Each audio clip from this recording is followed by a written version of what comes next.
ஒளி உலகிலிருந்து மென்குரல்கள் பாகம் 3 1945 வருடம் அக்டோபர் மாதம் பெறப்பட்ட செய்திகளை நம்ம தொடர்ந்து படிச்சுட்டு வரோம்.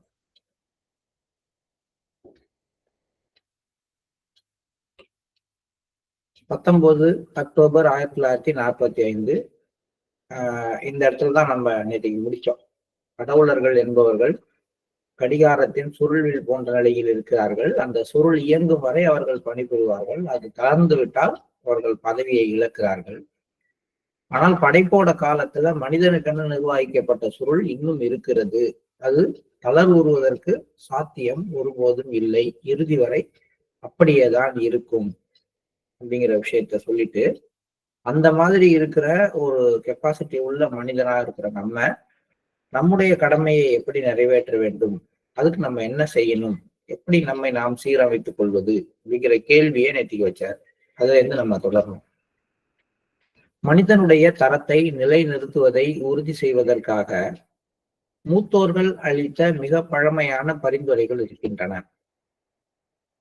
அந்த மிக பழமையான பரிந்துரைகள் தினசரி வழக்கங்கள், நன்னடத்தை, மிதத்தன்மை போன்றவை. சமநிலைப்படுத்தப்பட்ட வாழ்க்கை என்பது அவற்றினுடைய சாரம். அனைத்தும் இந்த கொள்கைகளுடன் ஒத்திசையும் விதத்தில் இருக்க இப்பொழுது என்ன செய்ய வேண்டும்? இதற்கு கண்ணிற்கு புலப்படும் புற நடவடிக்கைகளை மேற்கொள்வது மேலானது. So moral character, moderation, balanced life, இதெல்லாம் அதனுடைய ஒரு அடிப்படை. இந்த ஃபுல் வில்லானது சீராக இயங்குவதற்கு, மனித சமுதாயம் சீரமைக்கப்படுவதற்கு அடிப்படை அப்படின்னு சொல்றாரு. அந்த மாதிரி பேலன்ஸ்டு லைஃபுக்கு, ஒரு மிதத்தன்மைக்கு என்ன செய்ய வேண்டும் அப்படின்னா, கண்ணிற்கு புலப்படும் புற நடவடிக்கைகள். ரொம்ப ஒரு பேசிக்கான லைஃப்ல சில குறிப்பிட்ட வாழ்க்கை முறைகளை, சில கொள்கைகளை நம்ம கடைபிடிக்க வேண்டும் அப்படின்னு சொல்றாரு. அது என்ன கொள்கைகள்? உதாரணத்துக்கு, காலையில் சீக்கிரமாக எழுவது, உடலை சுத்தமாக வைத்திருப்பது, சரியான நேரத்திற்கு சாப்பிடுவது, மனிதர்கள் சுற்றுப்புறத்தை கையாளுவதற்கான அனைத்து வழக்கமான நடத்தைகள் போன்றவை நன்மை பயக்கக்கூடியவை ஆகும். இவை ஆரம்ப கட்ட விஷயங்களே. முதலில் இவற்றை ஒருவர் கடைபிடிக்க வேண்டும். அதன் பின்னர் அவர் அடுத்த அடியை எடுத்து வைக்கலாம். இந்த 4 விஷயத்த சொல்றாரு அவரு. 4ல 1 ஏர்லி ரைசிங், அடுத்தது நம்முடைய உடல் சுத்தம், அதுக்கப்புறம் சாப்பாடு சரியான நேரத்துக்கு உள்ளுக்குள்ளார எடுத்துக்கிறது, மற்ற மனிதர்களையும் நம்முடைய சுற்றுப்புறத்தையும் எப்படி நம்ம பயன்படுத்துறோம் அப்படிங்கிறதுல ஒரு சீரான தன்மை. இவற்றை முதலில் பழகுங்கள், அதன் பின்னர் அடுத்த அடியை எடுத்து வைக்கலாம். பொதுவாக தற்கால இளைஞர்கள் இந்த விஷயங்களை கடைபிடிப்பதில்லை. இவர் 1944 சொல்றாரு. இன்னைக்கு நம்ம அதுதான் சொல்றோம், என்னைக்கும் அதுதான் சொல்றோம். ஒவ்வொரு யங் ஜெனரேஷனும் அதனுடைய மூத்த தலைமுறை கடைபிடிக்கக்கூடிய அளவிலிருந்து டீகிரேட் ஆகி கீழே போயிட்டே இருக்கு. நம்ம காலத்திலேயே நம்ம ஓரளவுக்கு சீரா இருந்ததாதான் நம்ம நினைக்கிறோம். ஆனா 1944 அவர் சொல்றாரு, 45 இந்த விஷயங்களை இளைஞர்கள் கடைபிடிப்பதில்லை, சீரான தன்மை இல்லை அப்படின்னு. இப்போ தலைமுறைக்கு தலைமுறை டீகிரேட் ஆகிட்டே வரக்கூடிய ஒரு விஷயமாக இது இருக்கிறது. இது மாபெரும் குறைபாடுதான். ஒருவர் அன்றாட வாழ்க்கைக்கான பழக்க வழக்கங்களை தன்னுள் உருவாக்கிய பிறகு சில கொள்கைகளை கடைபிடித்து குடும்ப வாழ்க்கையில் ஈடுபடலாம்.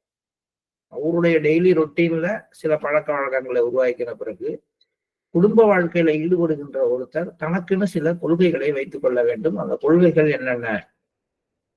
1, வருமானம். ஆன்மீக வாழ்க்கையை தேடுறவங்க சம்பாதிக்கணுமா வேண்டாமான்னா கட்டாயம் சம்பாதிக்க வேண்டும். அதுக்கான ஒரு முயற்சி கட்டாயம் எடுக்க வேண்டும். ஒருவர் தனக்கான வருமானத்தை சம்பாதிக்க முயற்சிக்க வேண்டும். மாஸ்டர் அப்படின்னு சொல்லிட்டு ஆசிரமத்துல உட்காந்துட்டா, போய் ஆசிரமத்துல உட்காந்து வாலண்டியர் ஒர்க் பார்த்துட்டா நம்மளால சம்பாதிக்க முடியுமானா முடியாது. அது ஒரு பக்கம். இன்னொரு பக்கத்துல, நான் என்னுடைய குடும்பத்துக்காக ஒரு குறிப்பிட்ட அளவு பொருள் ஈட்ட வேண்டும். அதன் மூலம் மற்றவர்களுக்கும் நன்மை செய்ய வேண்டும். என்னுடைய குடும்பத்தை காப்பாத்துறது மட்டும் இல்லாம மற்றவர்களையும் நான் போஷிக்க வேண்டும். ஆனால் இது போன்ற விஷயங்களில் தேவையற்ற கவலையோ குழப்பமோ அடையக்கூடாது. ஒரு பக்கம் வருமானத்துக்கான முயற்சி செய்யணுங்கிறாரு. இன்னொரு பக்கம் அதுல என்ன கிடைக்குதோ அதை தாண்டி இது இப்படி இல்லையே அப்படி இல்லையே, நான் இவ்வளவு ரூபாய் சம்பாதிக்கலையே, இந்த வேலையை நான் செய்யலாமா, வேற வேலைக்கு போலாமா அப்படின்னு ரொம்பவும் குழம்பவும் வேண்டாம். டோட்டலா இதுதான் நம்ம இளைஞர்கள் எல்லார்கிட்டயுமே இருக்கு. ஒரு பக்கம் வேலை கிடைக்கலன்னு, கிடைச்ச பிறகு அந்த வேலையில திருப்தி இல்லை. மூணாவது இதை விட்டுருவோமா, வேற வேலைக்கு போவோமா, இதுலயே தொடர்ந்து இருப்போமான்னு ஒரு குழப்பம். இதுலதான் அவங்களுடைய வாழ்க்கையுடைய பெரும்பகுதி நகருது. கடவுளின் நினைவில் அனைத்து செயலையும் செய்ய வேண்டும். இது 2வது விஷயம். 3வது, அனைவரையும் ஒன்று போல் கையாள வேண்டும். அதாவது அவரவர்களுக்கு அளிக்கப்பட்ட கடமையை அவர்கள் சரியாக ஆற்றுகிறார்கள் என்ற கருத்து அனைவரிடமும் இருக்க வேண்டும். இது ரொம்ப ரொம்ப ரொம்ப முக்கியமான வார்த்தை. இது நம்ம கிட்ட யாருகிட்டயுமே இல்லை. பெரும்பாலும் நான் என்ன வச்சுதான் மற்றவங்கள சொல்றேன். நம்ம பொறுத்த வரைக்கும் நம்மளுடைய எண்ணம் என்னன்னா, நமக்குரிய கடமையை நம்ம ஆற்றுகிறோம் அப்படின்னும், மற்றவர்கள் அவர்களுக்குரிய கடமையை சரியாக ஆற்றவில்லை என்றும் நினைக்கிறோம். ஆனால் அது தவறுங்கிறார் லாலாஜி. அவரவர்களும் அவர்களுக்கு அளிக்கப்பட்ட கடமையை மிக சரியாக செய்து கொண்டிருக்கிறார்கள் என்ற கருத்து நம் அனைவரிடமும் இருக்க வேண்டும். இந்த ஒரு எண்ணம் நம்ம கிட்ட வந்ததுனாலே முடிந்தவரை மற்றவர்கள் மீது கோபமோ எரிச்சலோ வருத்தமோ வரப்போறது கிடையாது. அது எப்படி நம்ம வைத்துக் கொள்ள முடியும்? இப்ப சரியான நேரத்துக்கு சரியான விஷயத்த செய்யாம அவருக்கு ஒதுக்குன ஒரு கடமையை அவர் செய்யாம இருக்கிறாரு. அவர் அவருடைய கடமையை சரியா செய்யறாருன்னு நான் எப்படி எடுத்துக்க முடியும் சொல்லுங்க? இது நம்ம கேட்கிற கேள்வியா இருக்கும். இப்ப நான் ஒரு ஒரு பள்ளிக்கூடத்துல ஆசிரியரா இருக்கிறேன். என்னுடைய மாணவர்கள் அவர்களுக்கு ஒதுக்கப்பட்ட கடமையை, அவர்களுக்குரிய வீட்டு வேலையை அவங்க செய்யாம வர்றாங்க, படிக்காம வர்றாங்க அப்படின்னா இவங்க எல்லாம் ஒண்ணுக்கும் லாயக்கு இல்லை, யாரும் டியூட்டி கான்சியஸ் இல்லைன்னு தானே நம்ம பேச முடியும். அதேதான் குடும்பத்திலையும் நம்முடைய மகனோ மகளோ அல்லது மனைவியோ யாராக இருந்தாலும் சரி, அவங்க அந்த வேலையை செய்யல அப்படின்னா அவங்களுடைய கடமையை அவங்க சரியா செய்யலன்னு நம்மள பிளேம் பண்றதுதான் நம்முடைய பழக்கமாக இருக்கு. லாலாஜி என்ன சொல்றாரு, அவர்கள் அப்படி இருக்கிறதுக்கு காரணம் இருக்கலாம். அதனால அதை பற்றி நீங்க குறை கூறாமல் அதுக்கு பதிலாக எப்பயும் ஒரு ஜென்ரலான ஐடியாவில் இருங்க. அவர்களுக்கு அளிக்கப்பட்ட கடமையை அவர்கள் சரியாக ஆற்றிக் கொண்டிருக்கிறார்கள். இந்த எண்ணமே என்ன பண்ணும், மற்றவர்களை மெல்ல மெல்ல அவர்களுடைய பாதையில நேரடியாக செல்ல தூண்டும். இது ஒரு நேர்மறையான ஆலோசனையாக எடுத்துக்கொள்ளலாம். இதுதான் கொஞ்சம் தாஜி டெவலப் பண்ணி வார்த்தைகளாக கொடுத்திருக்கிறார். Correct thinking, right understanding, honest approach எல்லாருக்கிட்டையும் வளர்ந்துகிட்டு இருக்கு. எல்லாரும் அப்படித்தான் இருக்கிறாங்க அப்படின்னு நினைக்கிறேன். ஸோ இது ரொம்ப ஒரு முக்கியமான சஜஷன். இந்த சஜஷனை நம்ம இந்த வாரத்துக்கான சஜஷனா கூட எடுத்துக்கொள்ளலாம். அதாவது என்ன செய்யணும், அனைவரையும் ஒன்று போல கையாள வேண்டும். அவர்களுக்கு அளிக்கப்பட்ட கடமையை அவரவர்கள் சரியாக ஆற்றிக் கொண்டிருக்கிறார்கள் என்ற கருத்தை நாம அனைவரும் வளர்த்துக் கொள்ள வேண்டும். ஒருவரது பேச்சு மற்றும் நடத்தையின் ஒவ்வொரு அம்சத்திலும் அன்பு வெளிப்பட வேண்டும். அன்பாக இருக்கணும். பேச்சுல ஒரு வெறுப்புணர்வு, ஒரு கோப உணர்வு, ஒரு அகங்கார உணர்வு, இதுக்கு பதிலாக மென்மையான அன்புணர்வு வெளிப்பட வேண்டும்.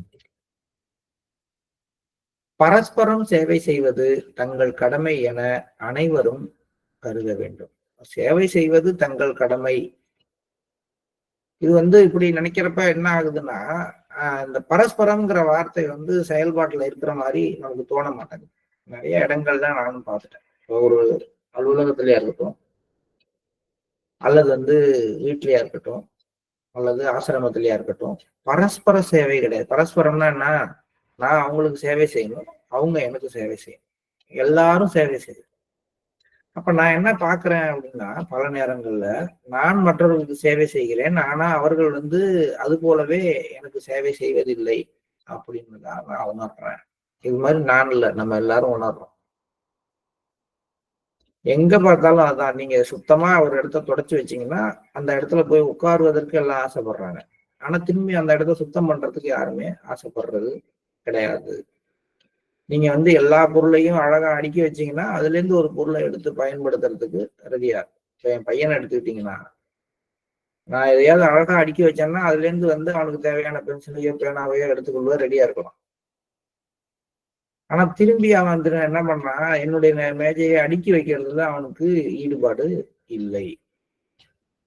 எப்படின்னு நீங்க பாத்தீங்கன்னா எல்லா விஷயத்திலையும் அப்ப நமக்கு என்ன வரும்னா அவங்க மேல ஒரு கோபம் வரும். இந்த மாதிரி சின்ன சின்ன கோபங்கள் நமக்கு நிறைய விஷயங்கள்ல இருக்கு.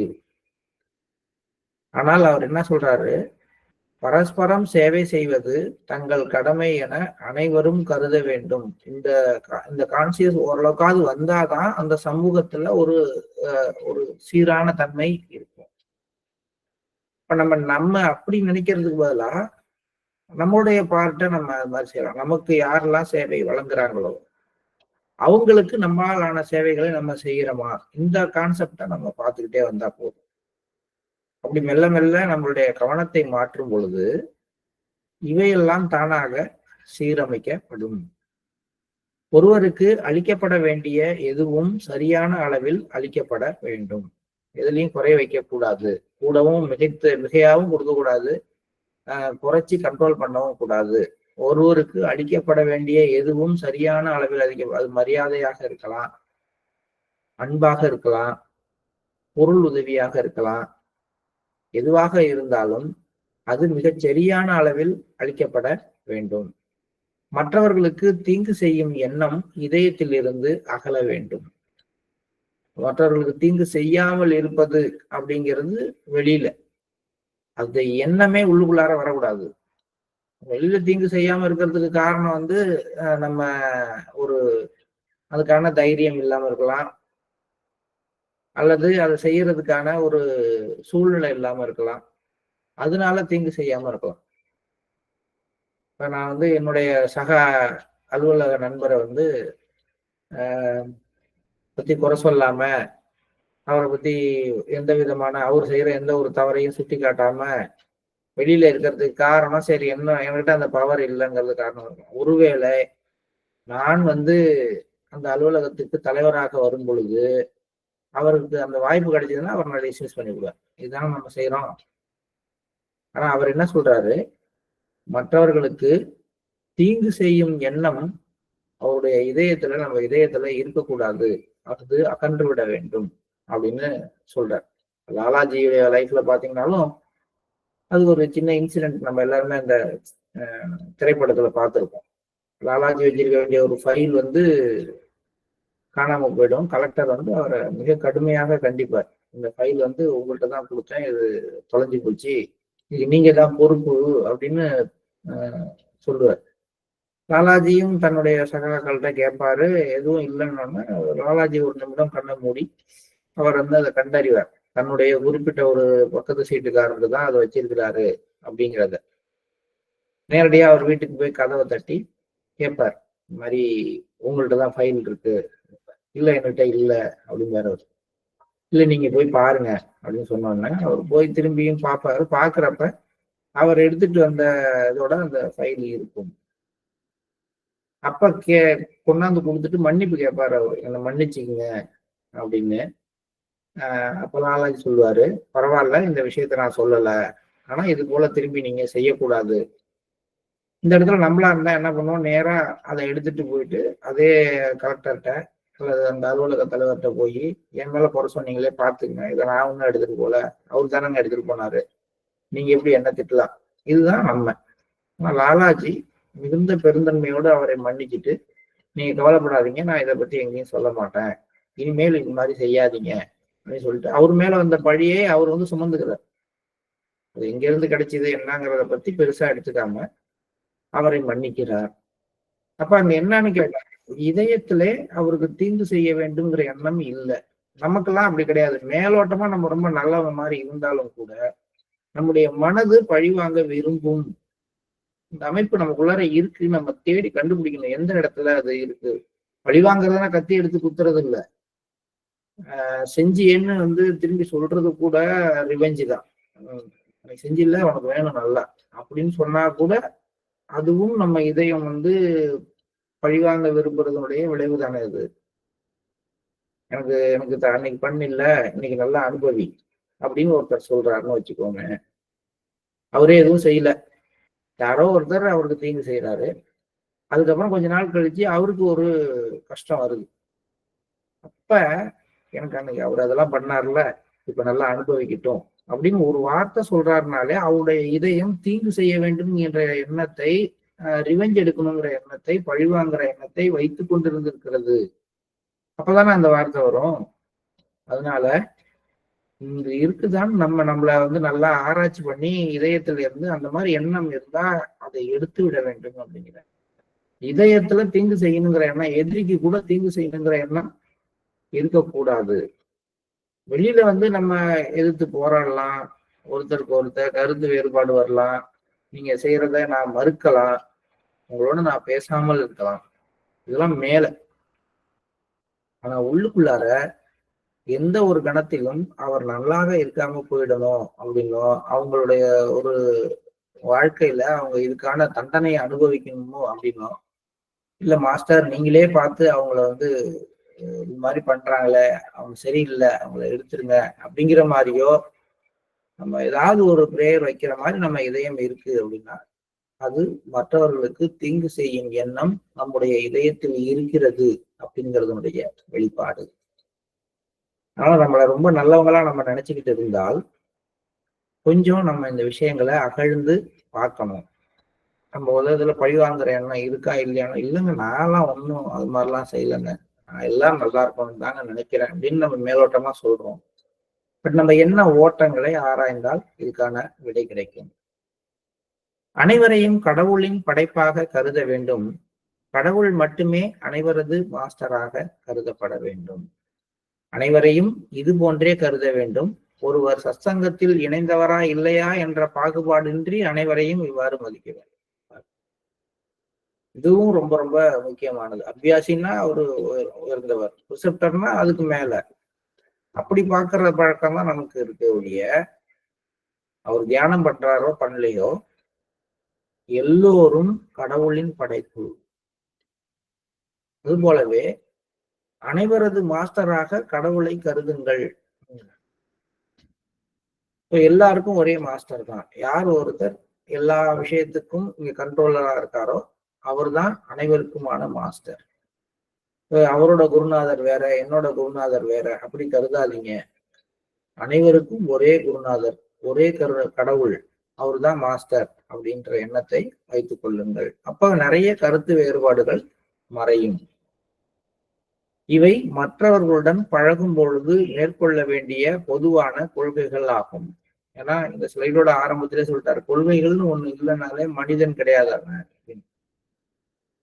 அதுக்கப்புறம் அந்த சுருள் வில்ல பத்தி சொன்னார்.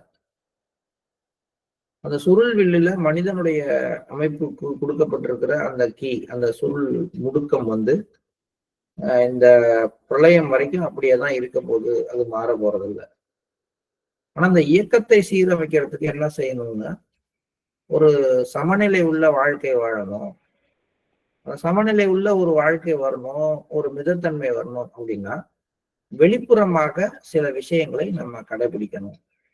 இந்த வெளிப்புறமாக நம்ம கடைபிடிக்கிற விஷயங்கள் என்னவாக இருக்க வேண்டும் அப்படிங்கிறத பத்தி வரும்பொழுதுதான் இந்த 8 கொள்கைகளை அவரு கொடுத்திருக்காரு. இந்த 8 கொள்கைகளையும் ஃபாஸ்டா இன்னொரு வாட்டி பார்த்துருவோம். ஒண்ணு வருமானம், அதை சம்பாதிக்க முயற்சி பண்ணணும். ஆனா அது கிடைக்கல அப்படிங்கிற அளவுல கவலை குழப்பம் இருக்கக்கூடாது.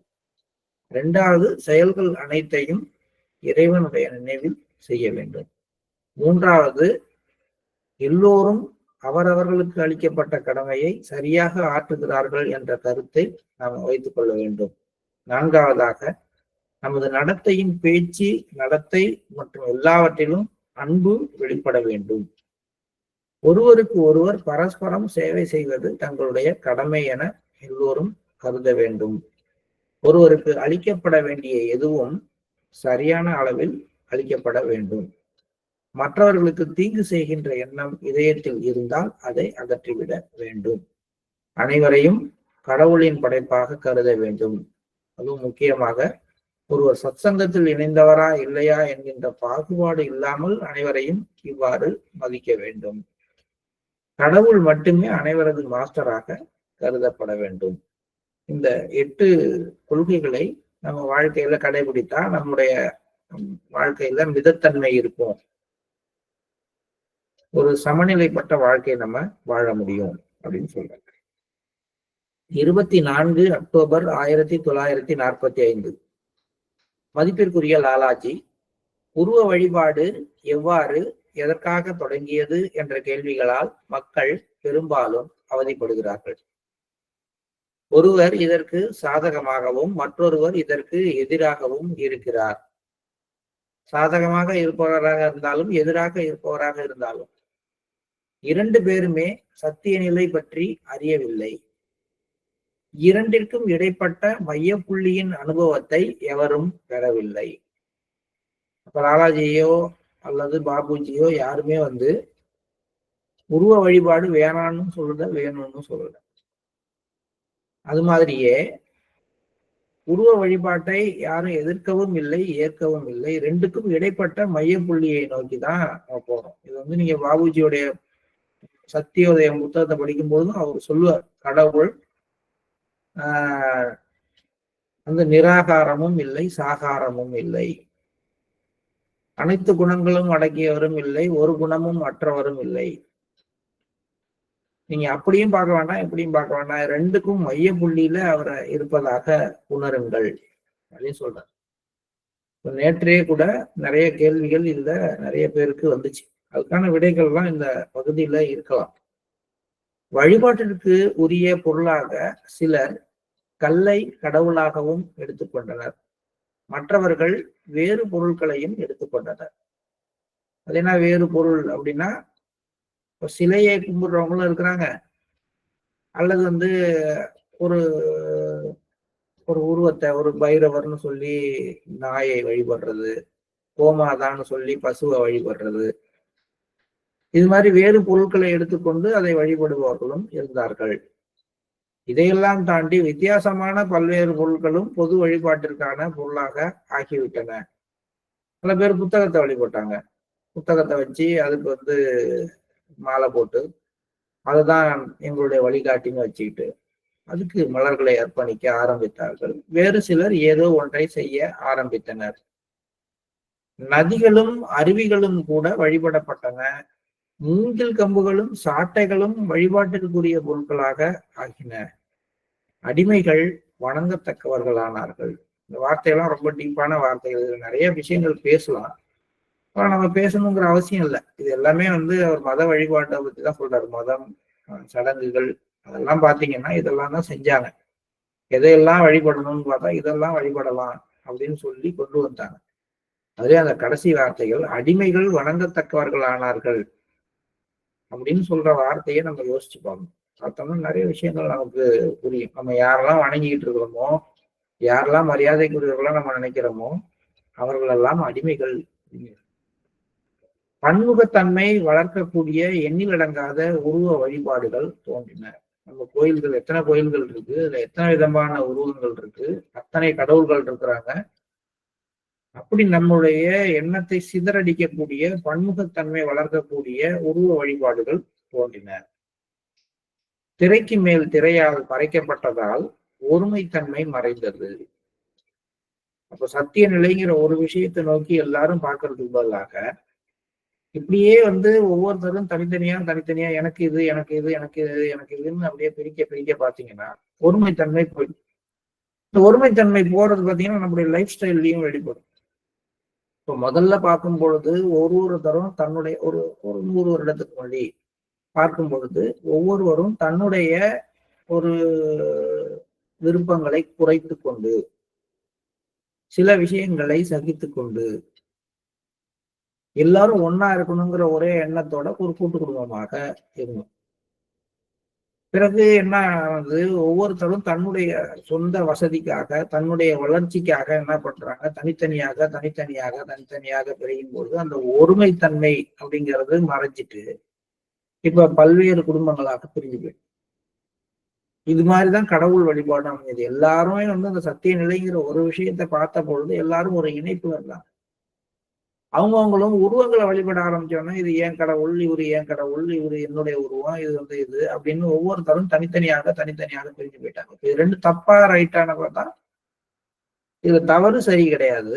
ஆனால் ஒரு ஒட்டுமொத்தமா ஒருமைத்தன்மையை நோக்கி நகரணும். நம்ம மனம் வந்து சிதறல் அடையாம ஒரு குறிப்பிட்ட புள்ளியில குவியணும். இதுதான் ஒருமைத்தன்மைன்னு சொல்றோம். அதனாலதான் பாத்தீங்கன்னா ஒவ்வொரு காலகட்டத்திலையும் வந்த ஆன்மீகவாதிகள் எல்லாம் நானே உயர்ந்தவன், என்னை மட்டுமே வழிபடுங்கள். ஜீசஸ் கிரைஸ்டும் அதான் சொல்றாரு, முகமது நபியும் அதான் சொல்றாரு, கிருஷ்ணாவும் அதான் சொல்றாரு. என்னை நான் தான் எல்லாம், என்னை நீங்க வழிபட்டா போதும் அப்படின்னு. அது அகங்காரம் அல்ல. நீங்க ஒவ்வொன்றுக்கும் ஒவ்வொருத்தரை சார்ந்து இருக்காமல் எல்லாவற்றிற்கும் என்னை சார்ந்திருங்கள். அப்படி நீங்க செஞ்சீங்கன்னா உங்களுடைய மனம் வந்து சிதறாமல் ஒரு குறிப்பிட்ட புள்ளியில குவியும். இதுதான் ஒருமைத்தன்மை. பன்மைத்தன்மைனா என்னன்னு கேட்டா ஒவ்வொன்றுக்கும் மனம் ஒவ்வொன்றுல போய் குவியணும். அப்ப இந்த மனம் வந்து ஒன்னா ஆகாம சிதறி போகும். அப்படி சிதறினதுன்னா அதால சத்திய நிலையை உணர முடியாது. இதெல்லாம் இதுக்குள்ளார அடங்கியிருக்கிற விஷயம். ஒருமைத்தன்மை மறைந்தது. ஒரே ஒரு பொருளை வழிபாட்டிற்கான பொருளாக இதயத்திற்கு வழங்கி இருந்தால் அது மேலானதாக இருக்கும். இது மட்டும்தான், இதுதான் ரொம்ப முக்கியம். நீங்க என்ன வேணாலும் செஞ்சீங்கப்பா, எப்படி வேணாலும் வாழ்ந்துக்குங்க. ஆனாலும் உலகத்துல இருக்கிற எல்லா மனிதர்களும் பொதுவா ஒரே ஒரு பொருளை இதயத்துல வழிபாட்டுக்காக எடுத்துக்கொண்டிருந்தால் அப்ப வந்து இந்த மாதிரி பிரச்சனைகள் வந்தே இருக்காது. சகஜமாக அதை நோக்கிதான் நம்மள எடுத்துட்டு போகுது. ஏன்னு கேட்டா நம்ம எடுத்துக்கிற பொருள் வந்து எந்த ஒரு ஆளுக்கும் வித்தியாசமானது கிடையாது. இல்லைங்க, அது வந்து எங்க வம்சத்திலேயே அந்த அந்த அந்த வார்த்தையே கெட்ட வார்த்தைங்க. இதயத்துல தெய்வீக ஒளி இருக்குன்னா நாங்க பண்ண மாட்டோங்க, இதயமே எங்களுக்கு கிடையாதுங்க அப்படிலாம் சொல்ல முடியாது. அப்ப இந்த ஒரு விஷயத்தை நோக்கிதான் நம்ம நகர்றோம். எல்லாரும் பொதுவாக தனக்கான ஒரு விஷயமாக எடுத்துக்கொள்ளக்கூடிய ஒன்றை நம்ம பொதுவானதா வச்சு அதை நோக்கி ஒவ்வொரு சமுதாயத்துல இருக்கவங்களையும் கூட்டிட்டு வரோம். நீங்க என்ன வேணாலும் பண்ணீங்க, என்ன மாதிரியான கலாச்சாரத்தை பின்பற்றுங்கள், எல்லாம் பண்ணுங்க. ஆனா ஒரு நாளைக்கு கொஞ்ச நேரம் உங்களுடைய இதயத்துல இருக்கிற தெய்வீக ஒளியை வழிபடுங்கள். இந்த மாதிரி ஒருத்தர் கொண்டு வரப்படும் பொழுது சமூகம் முழுக்க ஒருமைத்தன்மையை நோக்கி திரும்பி நகர ஆரம்பிக்கும்.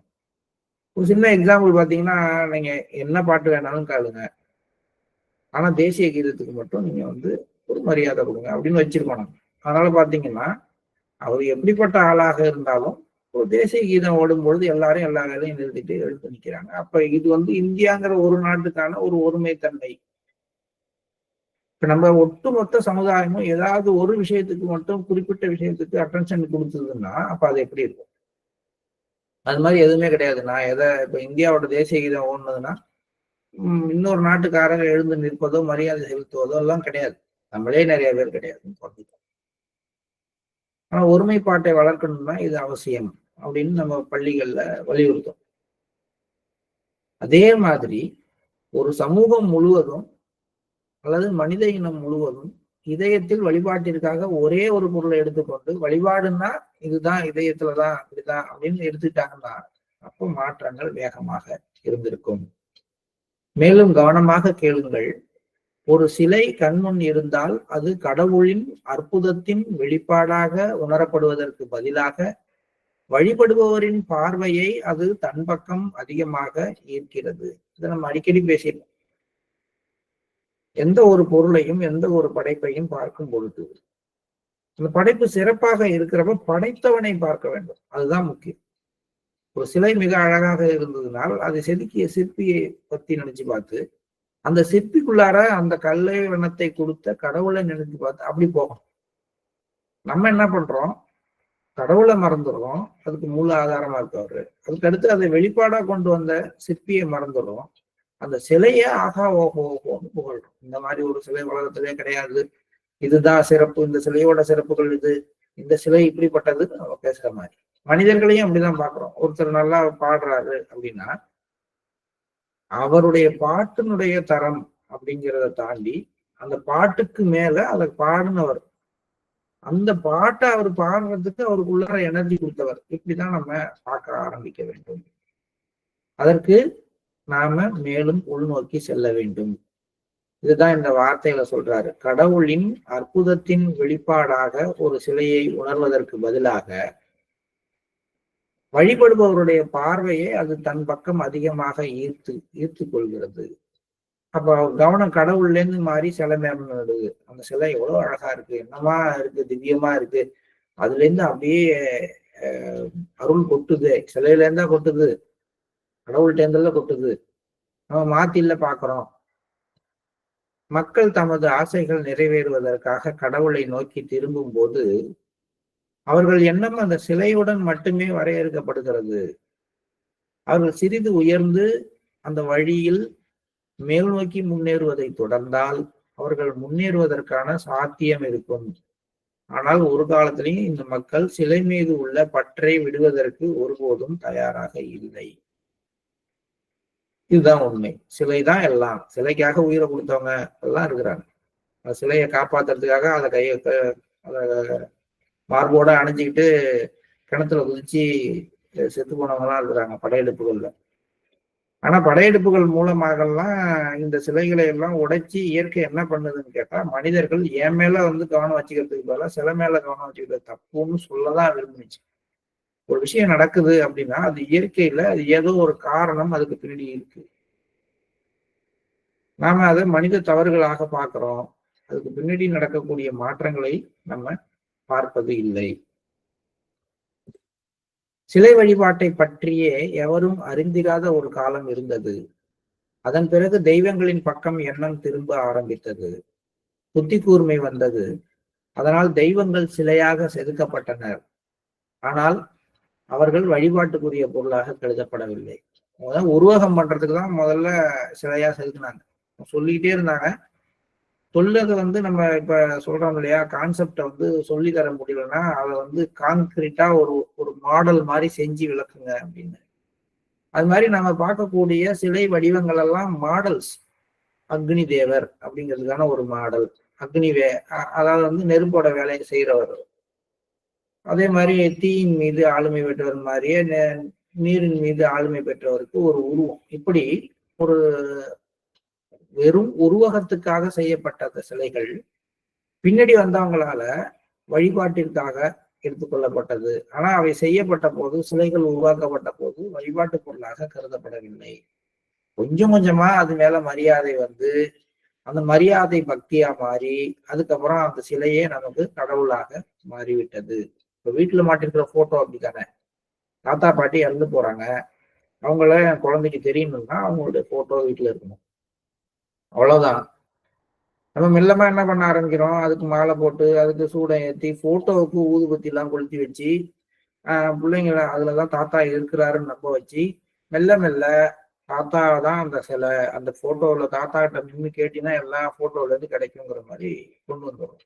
இதுதான் நம்ம வீட்டுல என்ன நடக்குதோ இதுதான் நம்ம சமூகத்துல நடந்திருக்கு.